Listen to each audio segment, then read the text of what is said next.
Hi, என்னோட பையன் அச்சுதா இங்கே தான் படிச்சுட்டு இருக்கான். இப்போது ப்ரைமரி ப்ளே குரூப் படிச்சுட்டு இருக்கான். ஸோ எனக்கு வந்து லைக் ஜூலையில் நாங்கள் ஜாயின் பண்ணோம். ஒரு 1 or 2 monthsலேயே வந்து நல்ல ஒரு இம்ப்ரூவ்மெண்ட் பார்க்க முடிஞ்சுது வந்துட்டு. லைக் அகடமிக் வைஸ் வந்து அந்த ரைம்ஸ் எல்லாம் கற்றுக்கிட்டான், நிறைய ரைம்ஸ் கற்றுக்கிட்டான். ஸோ வீட்லேயும் வந்து நல்லா அந்த இன்ட்ராக்டிவ்னஸ், அதே மாதிரி ரொம்ப அடம் முடிப்பான், அதெல்லாம் கூட குறைஞ்சிருச்சு. ஏன்னா பசங்க கூட இங்கே இன்ட்ராக்டிவ் ஆகிறதுனால நிறைய ரைம்ஸ் எல்லாம் பாடுறோம், அதெல்லாம் நல்லா ரொம்ப பிடிச்சிருந்தது.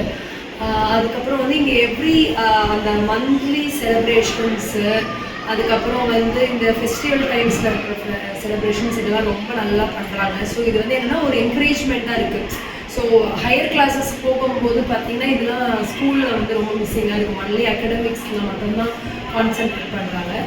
வேறு இங்கே வந்து இந்த செலிப்ரேஷன்ஸ்க்கெல்லாம் ஒரு முக்கியத்துவம் கொடுக்கும்போது நல்லா இருக்குது. பசங்களும் ஒரு நல்ல இன்வால்மெண்ட்டாக பண்ணுறாங்க. அவங்களோட அந்த ஸ்கில்ஸ், அதுலேயும் நல்ல ஸ்கில்ஸ் எல்லாம் டெவலப்மெண்ட் ஆகும். ஸோ ஓவராலாக ரொம்ப இதெல்லாம் ரொம்ப பிடிச்சிருக்கு.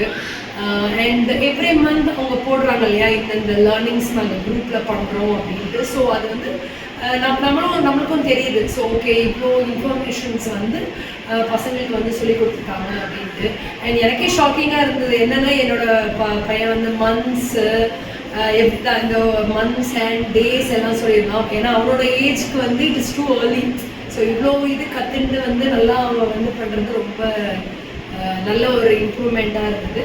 ஸோ டெஃபினட்டாக நான் எல்லாருக்குமே ரெக்கமெண்ட் பண்ணுவேன். என்னோடய நெய்பர்ஸ்க்கு எல்லாருக்கும் நான் சொல்லியிருக்கேன். ஸோ நீங்களும் வந்து ட்ரை பண்ணுங்கள், இங்கே வந்து கிளாஸஸ் ஜாயின் பண்ணி பாருங்கள், நல்ல இம்ப்ரூவ்மெண்ட். தேங்க்யூ.